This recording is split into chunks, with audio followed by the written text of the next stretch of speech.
Hey, it's Paul from Silverstein, and you're listening to Collision Radio. Hello? Hi, Paul. It's Kat. It's really great to actually catch up with you. Yeah, absolutely. How are you doing at the moment? Yeah, no, just good. Yeah, we're on the road right now in America. We're just on tour, and we have a day off today. We're in Denver. Right. Awesome. Well, you guys, you've been going since 2000, and you tour a lot, don't you? You spend a lot of time out on the road.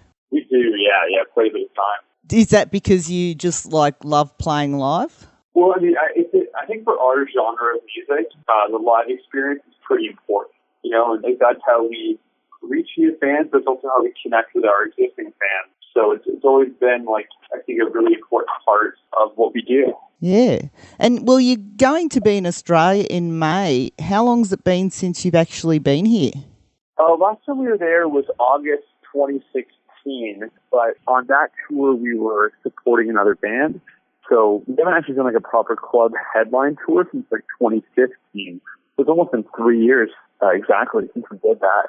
Right. So it's definitely well overdue in our opinion. Yeah, and so, well, you've obviously come here pretty consistently, and the tour that you're coming to do in Australia, that's for the latest album that you've released. Yeah, I mean, we're obviously, we're on the road, because, we have the new record out and stuff like that, and we like to tour basically every time we have a new record, but, we played songs from all of our records, so it's, fans can always expect a pretty diverse set list.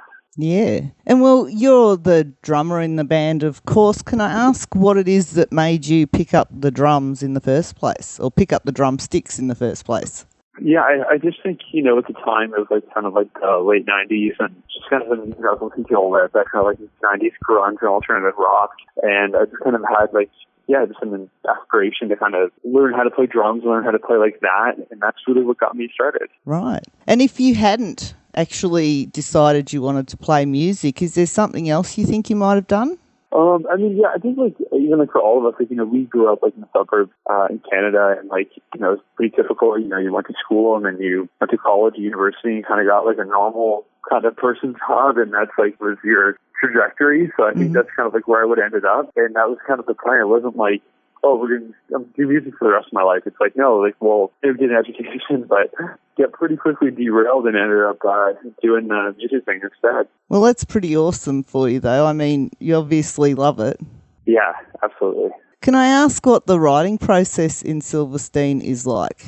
It really depends from song to song or even from album to album. I think nowadays it's less just everyone in a room.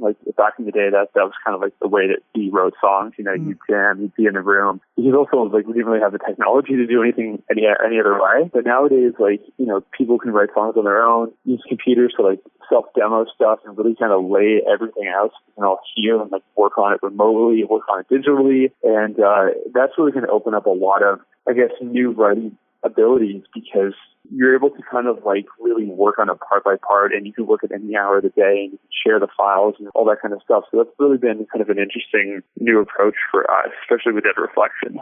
Yeah, and I guess after you've been doing it for 10 plus years, you probably start to want time apart from each other when you're not on the road, because you spend so much time together. Yeah. I mean, yeah, definitely. I think breaks are good for everyone. But yeah, I think some people work better, kind of on their own, certain hours a day and everything like that. And then we always just, kind of pull it all together. And then we spend a lot of time in the studio together. That's, where it comes together. And when you involve the producer and you start analyzing what you've written and how you can make it better in the room, so it's really giving you input at that stage as well. I just looked at your Facebook, and it's got your American tour dates scrolling through, and it's kind of makes me tired reading it. Do you guys you have families and that at home now? And yeah, I mean everyone kind of has their own kind of personal lives at home and everything like that, and so that it's tough to be away. But I think we've been doing it so long, everyone kind of knows what to expect, and we just you kind of make the most of your time off in between. Yeah. Can I ask, as part of Silverstein, what's been the best experience you've had so far?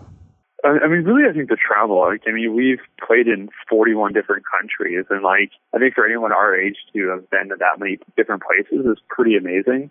So that's, I think, been one of the coolest things, and to be able to, you know, have our music received worldwide like that, it's pretty unbelievable. Yeah, I won't ask you what's your favourite country because you'd probably feel required to say Australia at the moment. I'd say Australia's probably top 3, so you don't have anything to worry about. Awesome. It must be strange when people ask you that question sometimes if it's not one of your favourite places.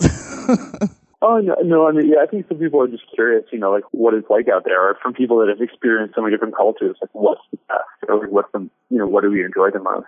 Yeah, So it's always neat. I guess when you come to Australia, it's good that you're not actually on the road. You get to fly from place to place. Yeah, it makes it a little bit easier. Yeah.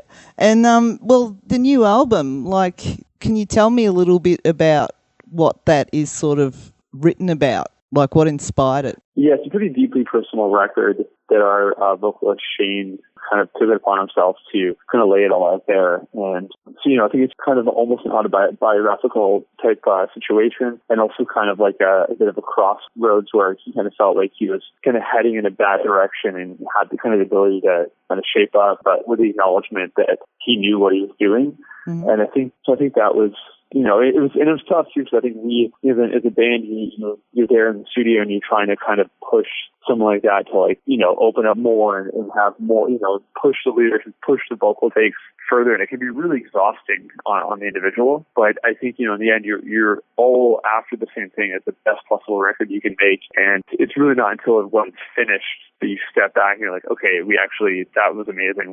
We're really glad with what we've done. So it wasn't really a dead reflection, it was more of a live reflection, but that just wasn't hardcore enough. Yeah, sort of, yeah. That's good, because like you guys, you haven't really had that many lineup changes either in you're in your 18th year now, and you've only had a couple of lineup changes in the whole time. Yeah, we've been really lucky with that. Well, you guys must be a pretty solid unit to be able to hold it together like that. Yeah, no, absolutely. We're pretty young, you know, like even back then it was just like a fun hobby to do on the weekends, you know, like play local shows, go around, you know, that was kind of what we were doing. Yeah.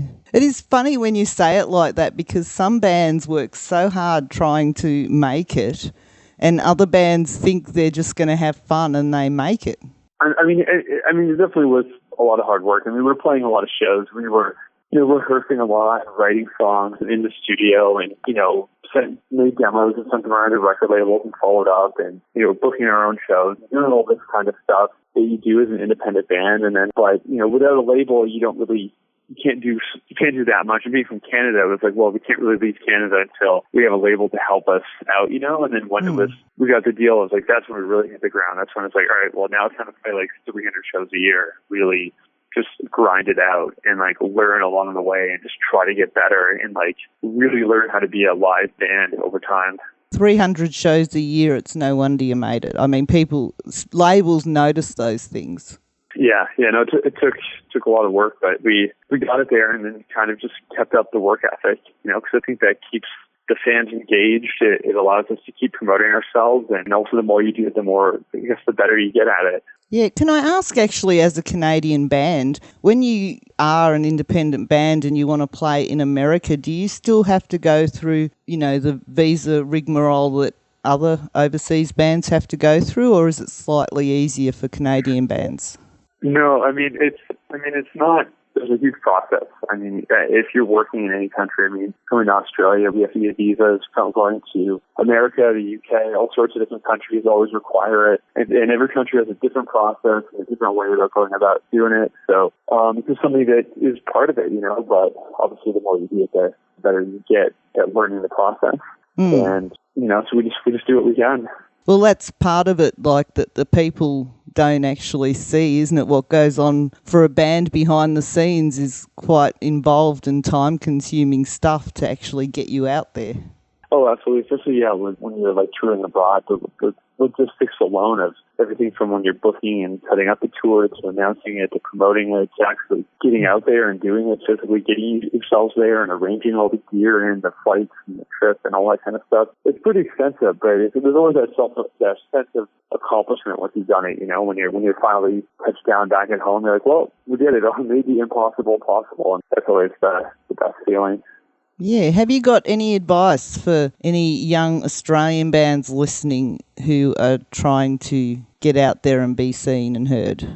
Yeah, I mean, it's kind of a similar situation in Canada. You know, it's like we're kind of this massive landmass of a country with just a few major cities.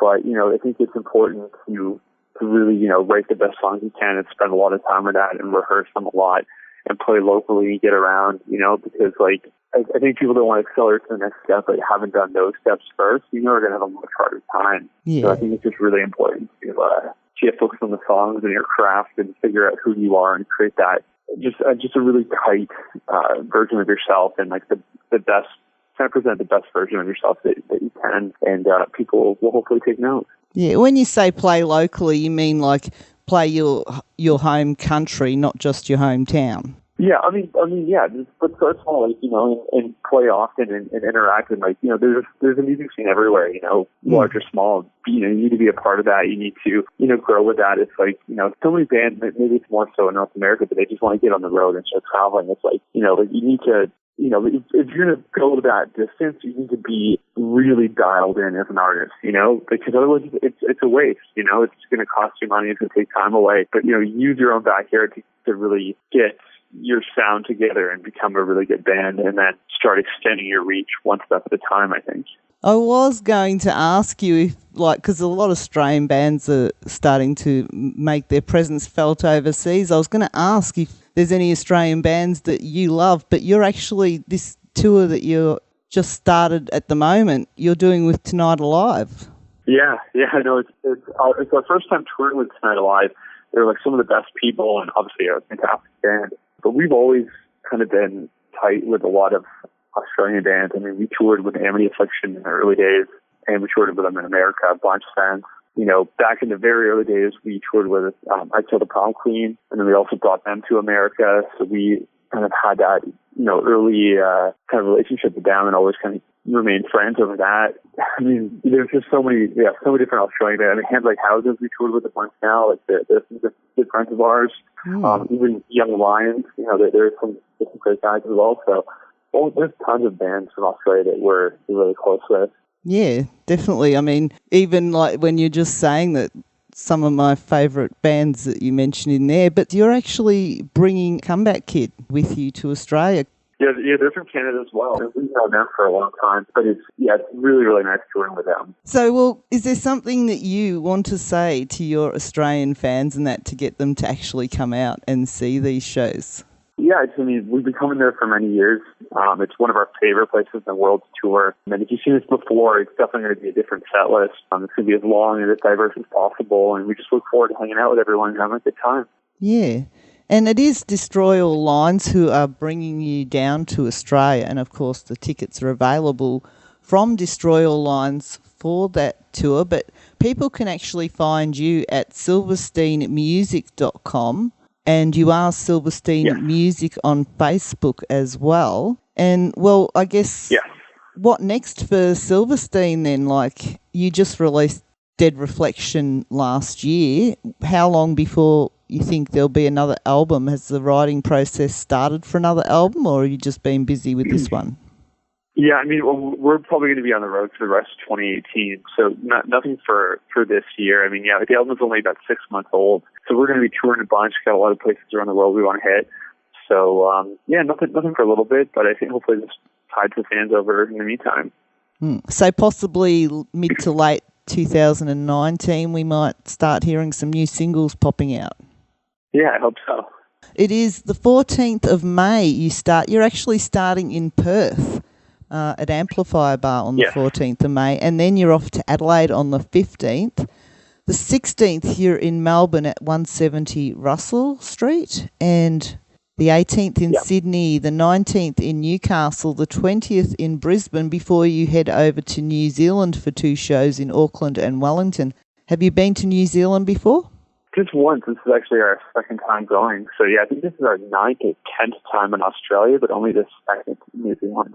So definitely New Zealand people, jump on those tickets. Yeah, no, it should be awesome. Awesome. Thank you so much. It has been fantastic to talk to you and look forward to seeing you in May in Australia. You are touring the Dead Reflection album, which people can go and grab the album now. They can try and learn the lyrics and sing along with you Yeah. at the gig.